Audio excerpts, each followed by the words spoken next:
El cometa Halley tiene el privilegio de recibir hoy a una estrella. Y estoy seguro que mientras digo esto, él está pensando que no es para tanto. Pero sí, hoy tenemos una estrella del cine canario, alguien que acaba de recibir recientemente el Goya a la mejor película de animación por Mariposas Negras. Pero nuestro invitado de hoy es mucho más que ese premio y mucho más que esa gran película de animación. Hoy lo vamos a conocer más profundamente, vamos a adentrarnos en su universo. David Baute, bienvenido.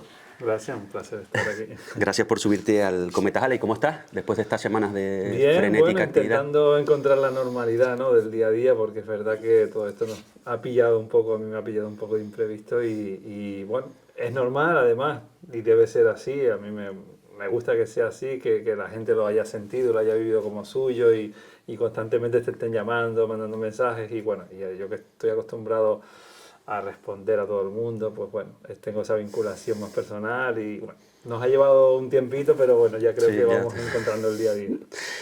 Estás contento por ese premio, ¿verdad?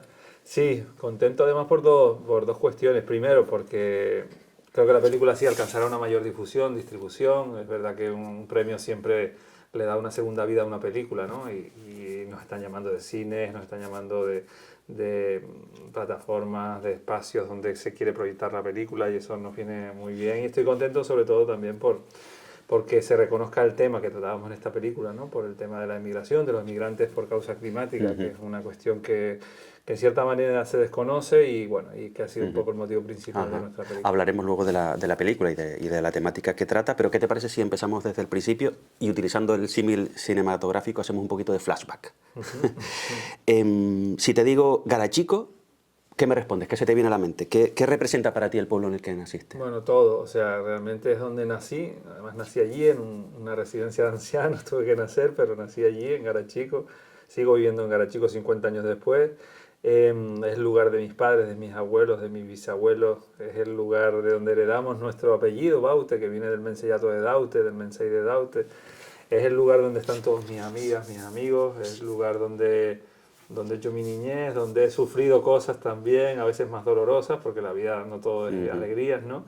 Pero es el lugar donde me encuentro a mí mismo, ¿no? O sea, tanto en un paseo a la orilla del mar, como una subida por la montaña, como sentado en un banco de la plaza, es donde me veo con mis vecinos y donde, bueno, donde surgen tantas cosas desde hace muchos años, ¿no? A nivel también cultural, a nivel de fiestas, a nivel de encuentros, y es mi lugar, ¿no? Es mi lugar. Garachico es un pueblo precioso para quien no lo conozca, tiene unas piscinas naturales maravillosas, aparte del propio pueblo.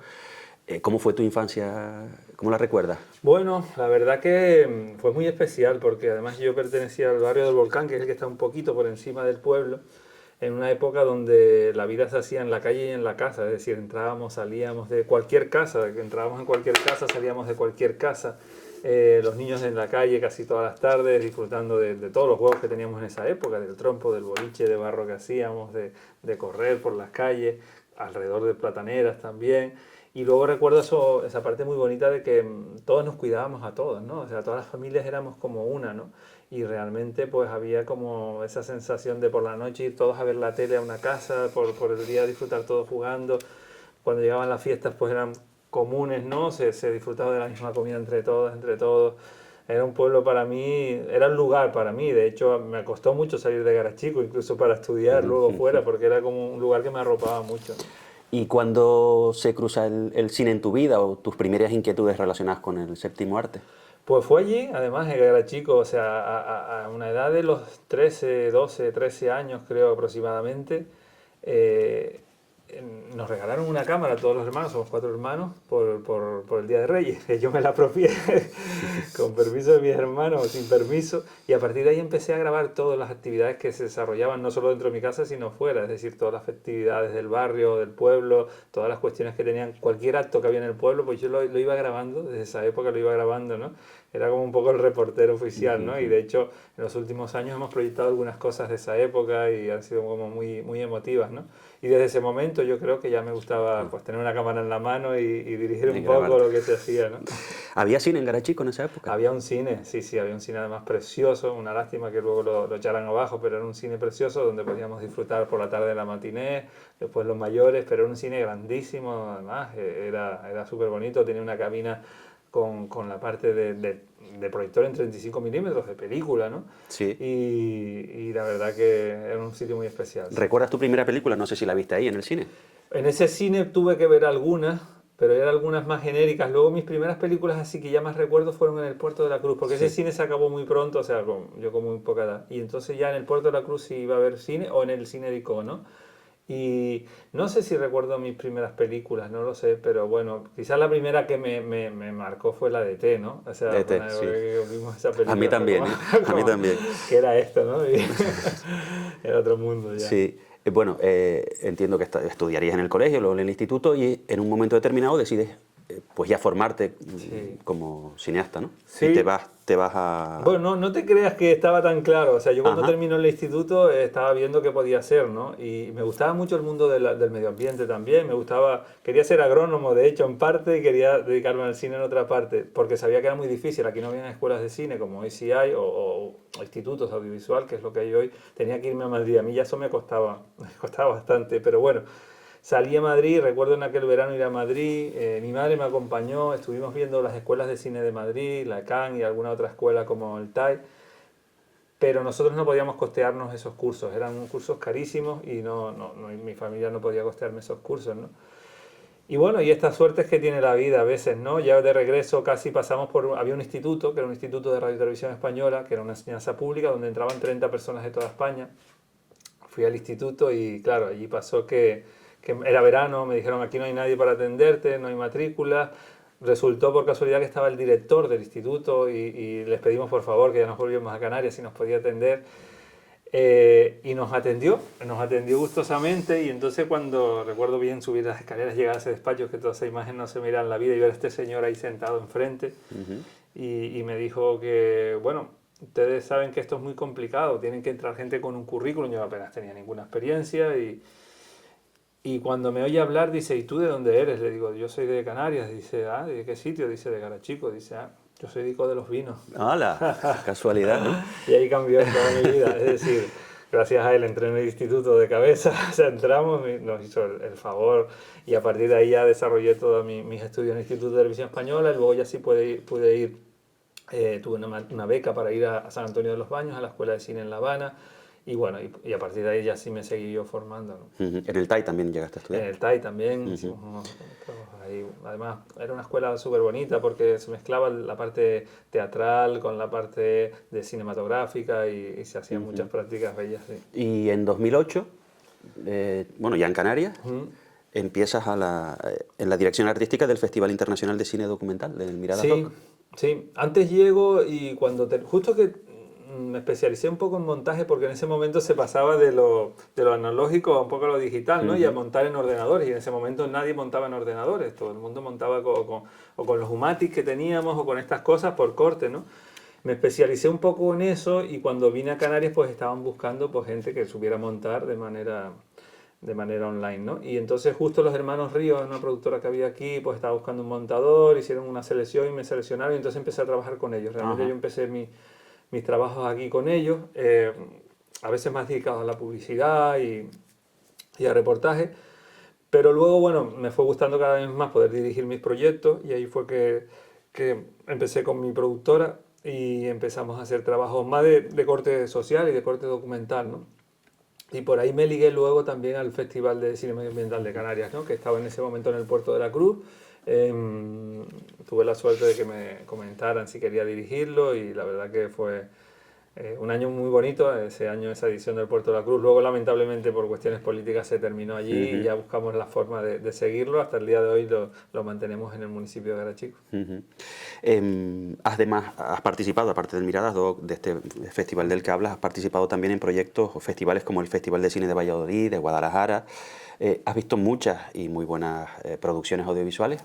El talento de fuera es comparable con el talento que hay en las islas. ¿Hay talento en las islas comparable al que hay fuera? Hoy hay mucho, hoy yo creo que estamos incluso por encima del nivel medio que hay en la península. O sea, yo creo que regiones como Cataluña, el País Vasco, Galicia y Canarias son las punteras ahora mismo a nivel cinematográfico, pero a nivel de un cine de más autor, un cine independiente, Este año Películas Canarias han estado en el Festival de Venecia, en el Festival de Berlín, los premios que hemos obtenido recientemente a nivel nacional, con los Goya, Gaudí, Porqué, o sea, hay una serie de productoras y una serie de cineastas independientes que están haciendo un trabajo pues, increíble.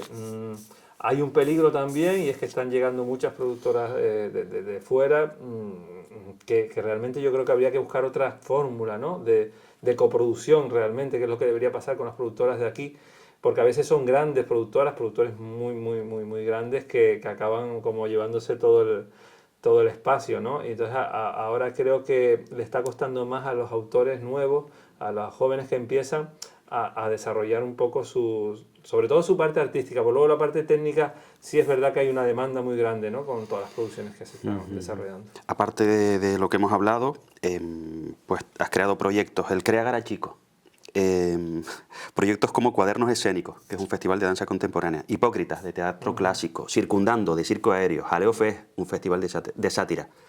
¿Te queda algo por hacer?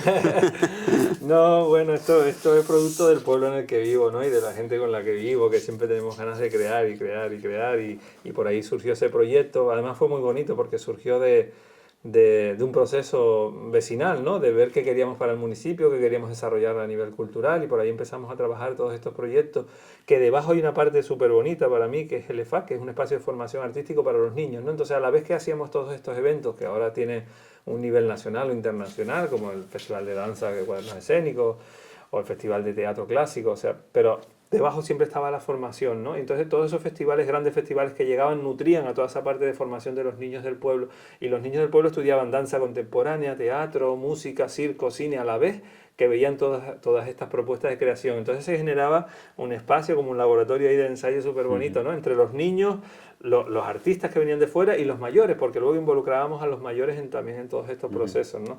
Ha sido un proyecto, la verdad, que muy bonito. Se ve que para ti, obviamente, la cultura es importante. ¿Por qué es importante la cultura?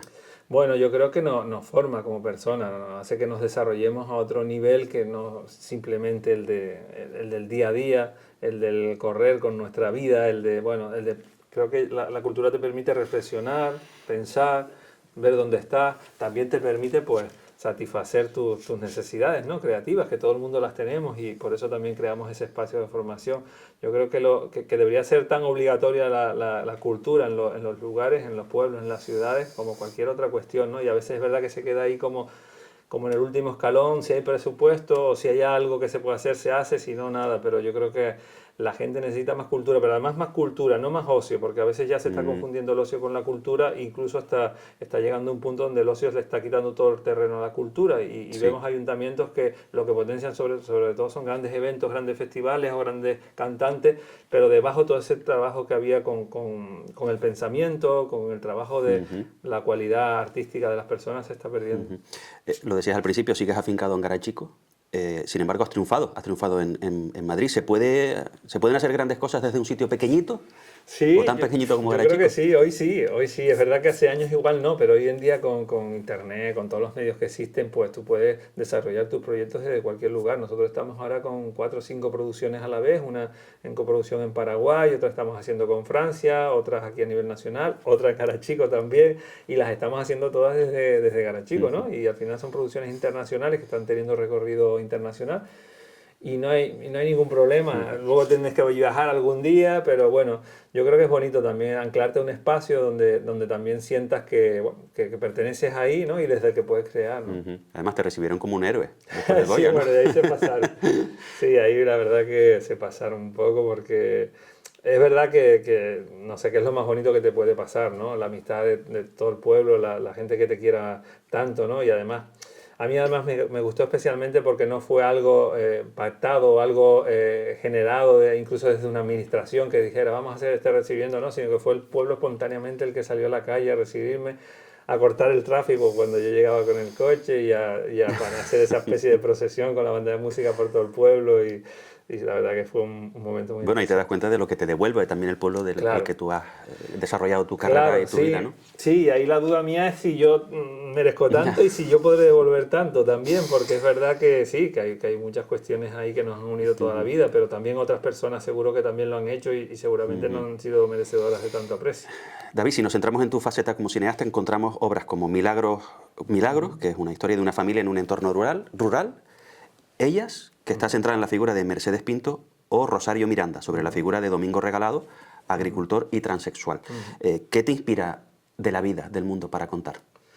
Bueno, realmente siempre me he vinculado a procesos como sociales, o sea, o a historias personales que realmente me atrapan por algo y comienzo de todas formas a desarrollarlas como muy lentamente, ¿no? A mí me gusta, dentro de esa parte más documental, de observar y escuchar. Todo el proceso mío previo es observar y escuchar, que igual tardo en eso 2 años o 3. Y cuando ya esa persona, ya incluso consigo lazos de amistad, ¿no? Como pasó con Rosario Miranda, que estuvimos 2 años o 3 conociéndonos antes de empezar a rodar, o con la familia de Milagros, ¿no? Que también conviví con ellos antes de empezar a rodar. Luego rodando con ellos igual también tardó otro par de años, porque ruedo de una forma así como muy sosegada. Un día voy con la cámara y si no nos apetece nos rodamos, y si nos apetece rodamos, y buscando pues esos nexos de unión que tienen que ver con el interior de las cosas, con lo que te pueden regalar de la vida a los demás y sobre todo con lo que puedes vincular a procesos más sociales o medioambientales, que tienen que ver con cuestiones a veces políticas, pero sobre todo de humanidad, ¿no? Y eso es lo que me une a estas historias. En 2020, en Éxodo Climático, abordas la historia de 3 mujeres cuyas vidas se ven afectadas por el cambio climático. ¿Fue ese el germen de Mariposas Negras? Sí, exactamente, ahí empezamos. Hubo un proceso de investigación previo en estos lugares, en estas regiones donde se estaban desplazando personas por la cuestión climática, que nos llevó a África, Asia y la zona del Caribe, y ahí comenzamos realmente a desarrollar como un documental que hacía un seguimiento hasta estos espacios, a estos lugares y a las personas que vivían allí.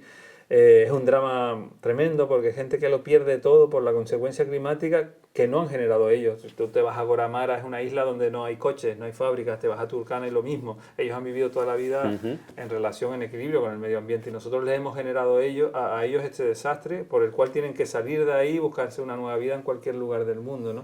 Y todo ese proceso de investigación fue el que dio lugar luego, o el que ha dado lugar a Mariposas Negras. Hay, sin embargo, gente, o muchas personas que niegan el cambio climático. ¿Tú qué les dirías? Bueno, que se dé un paseo por estos lugares, ¿no? Pero es verdad que yo creo, no lo sé si lo niegan, o sea, yo creo que son conscientes de que hay cambio climático, lo que pasa es que tienen unos intereses diferentes, es decir, tienen unos intereses a nivel económico que tienen que ver con las industrias petroleras o con otro tipo de industrias que no pueden decir que, no está, que estas cuestiones no están afectando al cambio climático, tienen que negarla, ¿no? Pero yo creo que lo saben. Yo estuve en Naciones Unidas donde presentamos la película y allí Naciones Unidas no reconoce la figura del inmigrante climático porque hay países que lo vetan como Estados Unidos, ¿no? Pero yo hablaba con funcionarios de allí, funcionarios de Estados Unidos, y ellos son conscientes del drama y de lo que está pasando con el cambio climático, son totalmente conscientes, pero tienen unos intereses económicos por encima que no les deja actuar de otra manera. Esa historia que tú cuentas de 3 mujeres en 3 lugares del mundo diferentes, preferentemente lugares humildes, ¿no? Que se ven abocadas a emigrar por ese cambio climático. No sé si interesa mucho a Occidente. Recuerdo uno de los profesores míos de periodismo me decía que el interés dependía de la distancia, ¿no? Que una casa que se derrumbara en Canarias con un fallecido podría abrir portada de un periódico. Sin embargo, 100 personas que muriesen por una riada en África no merecería ni un triste breve, ¿no? ¿Crees que tu película podrá hacer cambiar esa percepción? Yo creo que sí, porque yo empecé hace 13, 14 años este proceso de investigación que me llevó eso a estos lugares de África, de Asia. Pero yo en la actualidad ya el pasado año podía haber rodado en Valencia Éxodo Climático, o sea, personas que por la cuestión climática pierden sus hogares, ya ocurre en Europa, o sea, ya lo tenemos encima, o sea, ya no es una cuestión de mirar a otro lado, sino que lo tenemos aquí y que cada vez nos va a afectar más, ¿no? Ahora hay un momento donde se habla más de adaptación al cambio climático, ya no es en creer que hay cambio climático, no, sino en cómo adaptarnos al cambio climático, a la problemática del cambio climático, ¿no?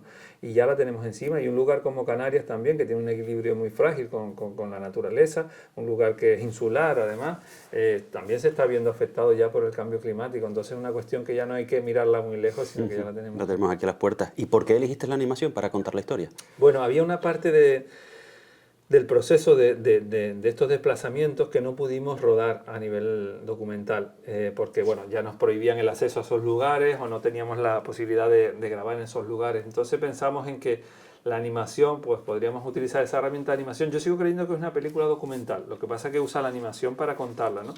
Entonces vimos que era necesario, bueno, contar todo lo que estaba ocurriendo con esas personas, no solo cuando tienen que desplazarse por algo que le ha ocurrido climáticamente, sino qué ocurre en esos otros lugares, porque esta gente en esos otros lugares queda indefensa totalmente. Al no haber amparo sobre la figura del migrante climático, son personas que son, bueno, muy vulnerables, ¿no? Que están en la calle dedicadas a la prostitución, los niños pues son utilizados para cualquier cosa. Entonces quisimos rodar toda esa segunda parte.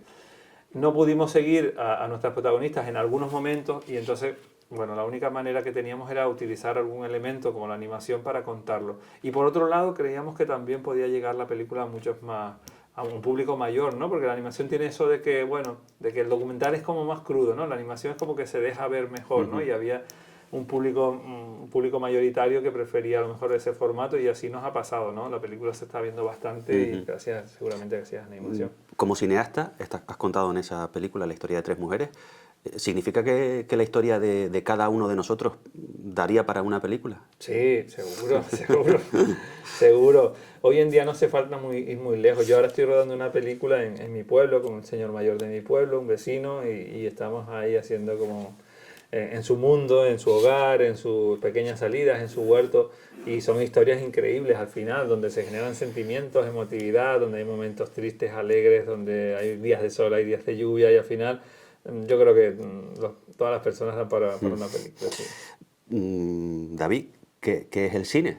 Y antes de que me respondas, tuvimos en este programa, la anterior edición de este programa, que se llamaba Un metro de ti, también en la Radio Canaria, a Javier Fernández Caldas, y nos decía que en alguna película, o que muchas películas te enseñaban a veces más, en 2 horas que podría durar, que todo un curso académico, ¿no? Claro. No sé si eres de la misma opinión. Sí, para mí el cine son ventanas abiertas, es decir, ventanas abiertas a explorar cualquier lugar, cualquier situación, cualquier cuestión del mundo, ¿no? O sea, el cine nos permite volar, viajar y soñar, al fin.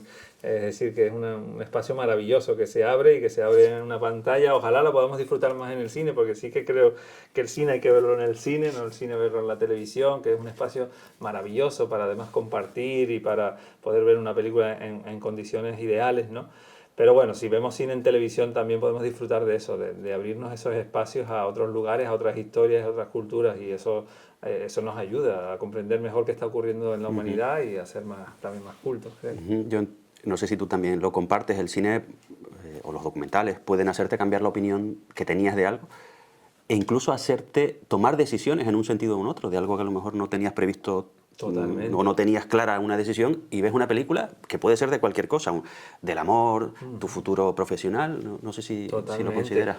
Nosotros además con esta película hemos tenido una experiencia muy bestia en ese sentido. Desde el día que arrancamos la película en Annecy, el Festival Internacional de Cine de Animación, se produjo algo muy curioso, que la primera vez que me pasaba, y es cuando termina la película, se hace una fila muy grande del público hacia nosotros. Estábamos ahí el productor, algún director artístico, yo y tal, y la gente viene una a una a abrazarnos y a decir que muchas gracias, que les hacía falta esa película. Y a partir de ahí, cada vez que se proyecta la película en algún lugar, siempre me llama alguien o me manda un mensaje. Hace unos días recibí un mensaje de una doctora que su hija había salido de la película diciéndole a la madre: mami, realmente somos egoístas, deberíamos cambiar la forma con la que actuamos, ¿no? Y claro, entonces la película va generando mucha conciencia, ¿no? En público de jóvenes y de adultos, ¿no? Y eso al final remueve y hace cambiar las cosas. Yo sí creo que es posible un mundo más habitable, pero lo creo porque creo mucho en los jóvenes y en los niños.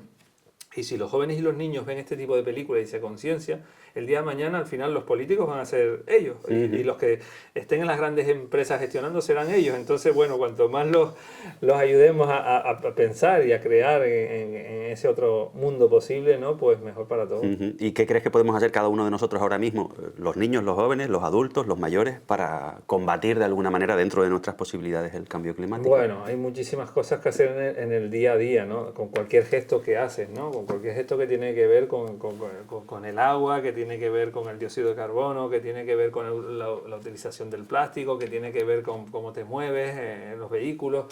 Las islas también están en un modelo muy complejo, ¿no?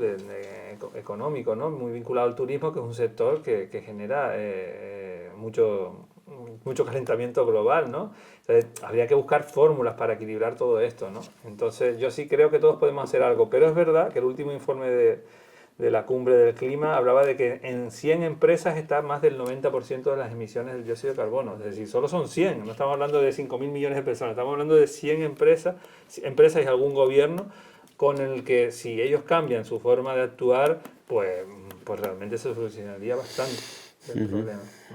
¿Por qué eliges el formato documental en vez de a lo mejor del cine de ficción? Sí, a mí es el que más me acerca a las personas, ¿no? Y el que me parece más real. Creo incluso que es el que te aporta algo. Alguna vez he coqueteado un poco con la ficción y con la animación, y cada vez es verdad que el cine es como más híbrido, ¿no? Que aunque estés realizando un documental, metes elementos de ficción, ¿no? Igual que en la ficción también a veces metes elementos de documental. Yo a veces juego con las personas con las que juego en sentido positivo, con las personas, y les digo, ahora vamos a hacer algo, vamos a hacer otra cosa diferente a yo observarlo simplemente, ¿no?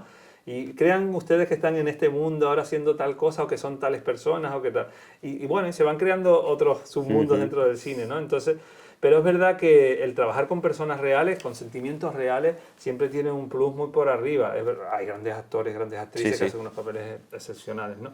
Pero a mí lo que es la realidad de la persona, de poder trabajar con personas y con historias cercanas, es muy por arriba de cualquier otra cosa. David, ¿qué te queda por contar?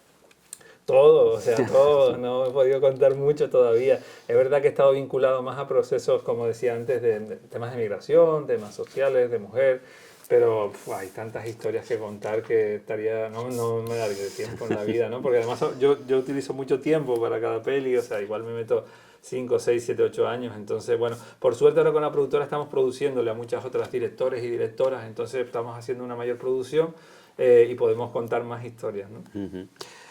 Si miraras atrás, o si miras atrás, ¿habrías hecho algo de forma diferente? Sí, seguramente, muchas cosas. Yo creo que mis primeros trabajos seguramente no... bueno, a nivel técnico y artístico son muy mejorables y soy muy crítico con el trabajo que hago actualmente, pero mucho más con el que hice. Y bueno, hubiera mejorado muchas cosas. Creo que en la parte humana no tanto, porque creo que las personas con las que he podido trabajar me han dado todo y las historias me han dado todo, pero yo quizás en la parte más cinematográfica, a nivel narrativo, a nivel visual, sí que no estaba a la altura de algunas historias. Entonces, creo que hace falta mucha más formación cuando nos metemos en el campo del cine, del audiovisual, y no entrar ahí como un elefante a querer hacer cineasta cuando todavía no estás preparado. ¿Qué te parece que todo el mundo te quiera entrevistar ahora que has conseguido el Goya? Yo te aseguro que yo te tenía en la lista de posibles entrevistados antes de que lo obtuvieras, pero si no lo hubieses conseguido, el trabajo hubiera sido el mismo, el esfuerzo el mismo, la implicación del equipo la misma, pero ¿qué significa entonces un premio si no lo obtienes? Sí, a ver, yo con todos los proyectos que he hecho hasta ahora estoy igual también de feliz, ¿no? Y por el equipo, ¿no? Es decir, el equipo se ha involucrado en este proyecto muchísimo. Esta es una producción muy pequeñita dentro del mundo de la animación, que se hacen presupuestos muy grandes, ¿no? Y este se ha hecho gracias al esfuerzo de todo el equipo. El equipo ha dicho, queremos trabajar en esta película, aunque no vayamos a ganar lo que vamos a ganar en esas otras películas que nos han llamado, pero queremos trabajar. De hecho, ahora siguen conmigo gran parte de ese equipo, estamos haciendo otras producciones porque quieren seguir trabajando con nosotros, ¿no? Entonces, esto es lo más bonito al final. El premio llega o no llega a veces. Quizás el premio, el valor que tiene es ese, que luego se pueda difundir más ese proyecto, ¿no? Y puedes dar a conocer más tu historia. Pero fíjate que yo al día siguiente del premio, a los 2 días, ya estaba como con todo aterrizado, Sí, bastante aterrizado. y en la rutina del día Y a en la día. rutina del día a día, con los niños llevándolos al cole, Sí. con las cosas que tengo que hacer, porque... Que no te ha cambiado entonces. No, no me ha cambiado nada, no. Un niño de Garachico obtiene un Goya. ¿Es posible conseguir lo que uno desea? No sé si deseaste alguna vez obtener un Goya. La verdad que no lo deseé porque yo nunca he sido de desear premios. Sí que de desear, bueno, que las producciones le vayan lo mejor posible y que el equipo también se sienta satisfecho. Lógicamente no voy a decir que no me apetece tener un Goya. Es increíble tener un Goya o que te den un premio en un festival, eso es maravilloso, ¿no? Porque hay gente del mundo del cine, de tu mismo mundo, que está reconociendo tu trabajo. Entonces eso es lo mejor que te puede pasar. Pero lo bonito es que cualquier niño de cualquier lugar del mundo puede llegar a soñar lo que quiera y llegar a donde quiera. Ya voy a terminar, vamos a terminar porque se nos acaba el tiempo. ¿Has conseguido lo que querías? ¿Estás satisfecho con lo que te ha dado la vida? En la vida sí, yo estoy más que satisfecho, o sea, estoy muy satisfecho porque al final tengo una familia increíble, unos amigos maravillosos, como decía antes, pues vivo en un lugar que para mí es todo, ¿no? Y a nivel profesional, a nivel cinematográfico, creo que también, aunque soy muy exigente, intento ir a más, creo que he podido compartir con la gente que he querido las producciones y hemos podido hacer lo que queríamos hacer. Muy bien, pues nada, David, muchísimas gracias.